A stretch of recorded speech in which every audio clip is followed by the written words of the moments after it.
कैसे पता करें कब क्या हुआ था? इतिहास जानने के स्रोत। परिवार की पुरानी बातें हम दादा दादी, नाना नानी की बातों से जानते हैं। समाचार पत्र, पत्रिका, टीवी और रेडियो से भी हमें जानकारी मिलती है। सोचो, अगर हमें आज से हजारों वर्ष पहले लोगों के रहन सहन के बारे में जानना हो तो हम कैसे जानेंगे? हजारों वर्ष पहले लोगों के बारे में जानना हो तो उनके बारे में जानने के लिए हम इतिहास का अध्ययन करते हैं। इतिहासकार अतीत से प्राप्त तथ्यों और साक्ष्यों के आधार पर बीते समय की जानकारी देते हैं। इतिहास बीते हुए समय और उस समय के लोगों को समझने और जानने का एक साधन है। कैसे पता लगाते हैं? अतीत में एक ऐसा युग था जब लोग लिखना नहीं जानते थे। उन लोगों के जीवन के विषय में हमें जानकारी उनके द्वारा छोड़ी गई वस्तुओं जैसे मिट्टी के बर्तन, खिलौने, हथियारों तथा औजारों द्वारा मिलती है। प्रायः इन वस्तुओं को पुरातत्ववेत्ता जमीन के अंदर से खोदकर प्राप्त करते हैं। ये वस्तुएं ऐतिहासिक जानकारी के लिए अत्यंत महत्वपूर्ण होती हैं। उपलब्ध सामग्री के आधार पर इतिहासकार ने अतीत को 3 भागों में बांटा है। वह समय जिसके लिए कोई भी लिखित सामग्री उपलब्ध नहीं है, पूर्व या प्राक ऐतिहासिक काल कहलाता है। वह समय जिससे संबंधित लिखित साक्ष्य प्राप्त तो है किंतु उसे पढ़ा नहीं जा सकता, उसे आद्य ऐतिहासिक काल कहते हैं। इसी प्रकार जिस काल समय के विषय में लिखित सामग्री से जानकारी मिलती उसे पढ़ा भी जा सकता है, उस समय को ऐतिहासिक काल कहते हैं। पुरातत्व। प्राचीन काल में मानव द्वारा प्रयोग में लाई गई वस्तुओं, निर्मित मंदिरों एवं इमारतों आदि के अवशेषों का अध्ययन पुरातत्व कहलाता है। इनका अध्ययन करने वाले पुरातत्ववेत्ता कहलाते हैं। ताड़पत्र। ताड़ के पेड़ के चौड़े पत्ते, भोजपत्र, भुर्ज नामक पेड़ के छाल, ताम्रपत्र, तांबे के पतले एवं चपटे टुकड़े, स्तंभलेख, पत्थर के खंभों पर लिखे लेख, शिलालेख, पत्थर के चट्टानों पर लिखे लेख। प्राचीन काल में मानव ने जब लिखना शुरू किया तब उसे कागज का ज्ञान नहीं था। वह अपने लेखों के ताड़पत्रों, भोजपत्रों और ताम्रपत्रों पर लिखता था। कभी कभी लेख बड़ी शिलाओं, स्तंभों, पत्थरों की दीवारों, मिट्टी या पत्थर के छोटे छोटे फलकों या टुकड़ों पर भी लिखे जाते थे। प्राचीन काल के विषय में हमें जानकारी तत्कालीन लेखों से भी प्राप्त होती है। इतिहास को जानने के स्रोत साधन इस प्रकार हैं। पुरातात्विक स्रोत। अभिलेख। यह अशोक के रुम्मनदेई अभिलेख का अंश है जो लुम्बिनी, नेपाल से प्राप्त हुआ है। इस अशोक ने यह घोषणा की है कि लुम्बिनी में उपज का 8वां भाग कर के रूप में लिया जाएगा। अशोक के अभिलेख पत्थर पर उत्कीर्ण होने के कारण महत्वपूर्ण ऐतिहासिक स्रोत हैं। रुम्मनदेई अभिलेख यही। आइए कुछ अक्षर पहचाने। ब्राह्मी लिपि, देवनागरी लिपि। अभिलेखों से क्या क्या जाना जा सकता है? सिक्के एवं मुहरे। प्राप्त सिक्कों से तत्कालीन शासक का नाम तथा उसकी समय का पता चलता है। सिक्के की बनावट से उस समय की कला तथा सिक्कों की धातु से आर्थिक स्थिति की जानकारी प्राप्त हो।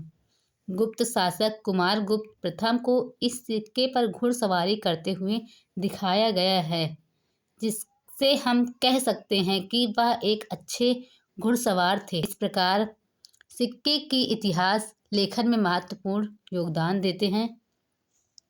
इस सिक्कों को देखकर आप और क्या पता कर सकते हैं?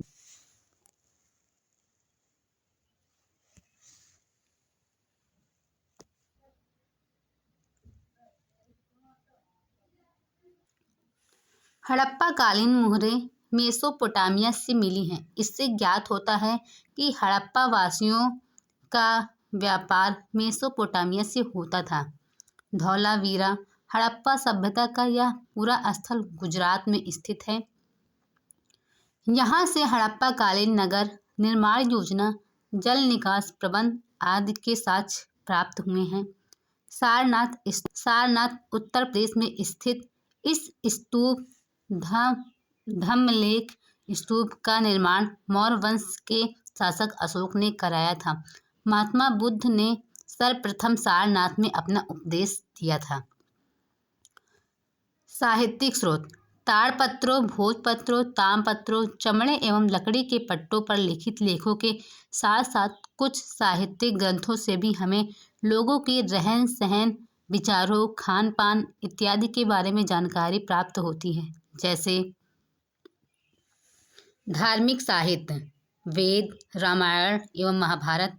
जैन एवं बौद्ध साहित्य: जातक कथाएं। रामायण एवं महाभारत के लेखक हैं वाल्मीकि एवं वेदव्यास। वाल्मीकि रामायण के लेखक और वेदव्यास महाभारत के लेखक। इससे वैदिक कालीन विवरण, महाकाव्यकालीन समाज के विषय में 6ठी शताब्दी ईसा पूर्व की राजनीतिक, सामाजिक एवं धार्मिक स्थिति का पता चलता है। धर्मेतर साहित्य: अर्थशास्त्र, राजतरंगिणी। अर्थशास्त्र के लेखक हैं कौटिल्य और राजतरंगिणी के लेखक हैं कल्हड़। विदेशी यात्रियों के वृत्तांत: इंडिका यात्रा विवरण। इंडिका मेगास्थनीज द्वारा लिखित है। ये यूनानी राजदूत थे। यात्रा विवरण: फाहियान चीनी यात्री और वेनसांग द्वारा फिर यात्रा विवरण लिखा गया है। इस प्रकार पुरातात्विक एवं साहित्यिक दोनों स्रोतों से हमें इतिहास की जानकारी प्राप्त होती है। विदेशी यात्रियों के विवरणों से भी हमें तत्कालीन इतिहास की जानकारी मिलती है। इतिहास स्रोतों की सहायता से ही इतिहासकार और पुरातत्वविद अतीत का पुनर्निर्माण करते हैं।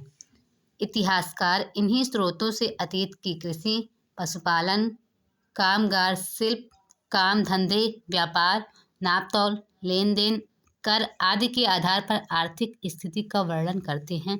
घर परिवार, स्त्रियों की स्थिति, शिक्षा, रहन सहन, खान पान, वेशभूषा, मनोरंजन, त्योहार, मेले आदि के आधार पर सामाजिक तथा राजा प्रजा प्रशासन, सुरक्षा व सैन्य व्यवस्था के आधार पर राजनीतिक स्थिति की जानकारी प्रदान करते हैं।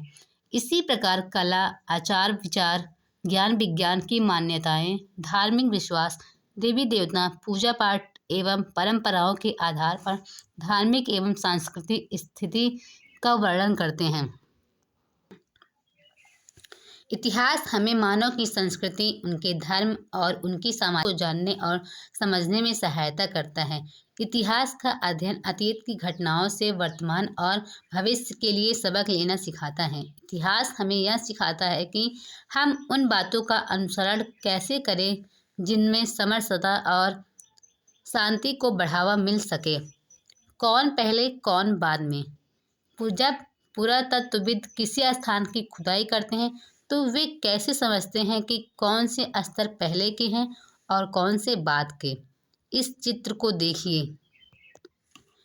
किसी भी पूरा स्थल में कई बस्तियों के अवशेष मिल सकते हैं। आमतौर पर लोग जहाँ रहते हैं और घर टूटने पर दोबारा वहीं घर बना लेते हैं। टूटे फूटे सामान और कूड़ा करकट भी घरों के आसपास जमा होते रहते हैं। इन कारणों से बस्ती की जमीन धीरे धीरे ऊंची होती रहती है और सैकड़ों साल के बाद वहां एक टीला बन जाता है। इस टीले की खुदाई की जाती है जो उसका सबसे निचला स्तर सबसे पुराना होता है और उसके बाद के स्तर बाद के युगों के होते हैं। इतिहास में तिथियां। इतिहास में कुछ तिथियां ईसा पूर्व में होती हैं और कुछ ईस्वी में। ईसा पूर्व का तात्पर्य यह है कि ईसा मसीह धर्म के प्रवर्तक के जन्म से पहले का समय। इसे अंग्रेजी में BC अर्थात बिफोर क्राइस्ट लिखते हैं। इसी प्रकार ईस्वी को अंग्रेजी में AD लिखा जाता है। AD लैटिन भाषा के दो शब्द एनो डोमिनी से बना है।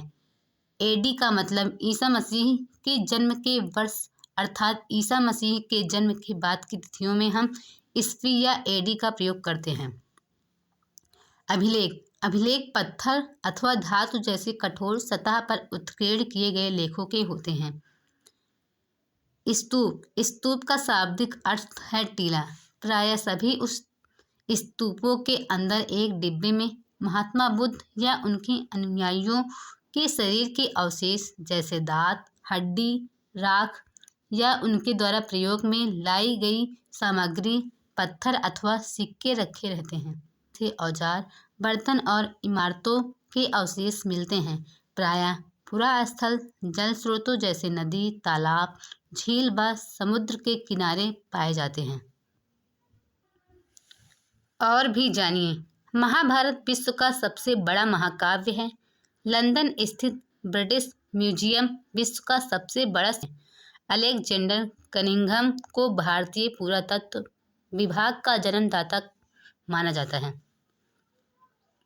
शब्दावली संग्रहालय ऐसी ऐतिहासिक वस्तुओं को सुरक्षने का स्थान। धर्मेत्तर साहित्य धार्मिक साहित्य से भिन्न साहित्यिक ग्रंथ।